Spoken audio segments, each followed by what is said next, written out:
আমরা বেরিয়ে পড়েছি আমাদের ডেস্টিনেশনে। আর ডেস্টিনেশনটা দেখো, দেখো দেখো শুধু, মানে এই রকম রাস্তা দিয়ে যেতে হচ্ছে, তাহলে বুঝতে পারছো তো কীরকম হবে জায়গাটা। দেখো বন্ধুরা কেমন রাস্তায় এসেছি, দেখো এই বর্ষাকালে খুব সুন্দর লাগে, আমার ভালো লাগে। এই যে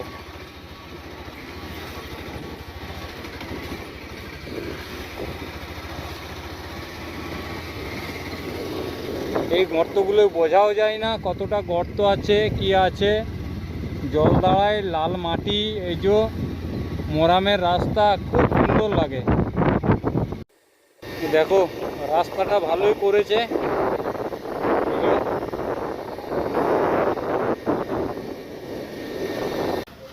তো আমরা ফাইনালি এসে পৌঁছে গেছি, সেটা হচ্ছে গড় জঙ্গলে কি আছে, শ্যামারূপা মন্দির।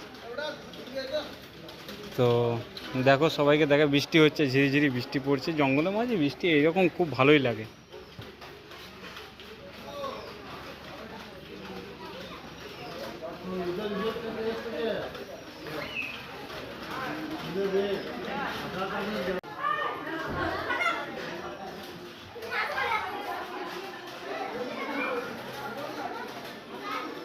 এটা হচ্ছে মায়ের মূর্তি।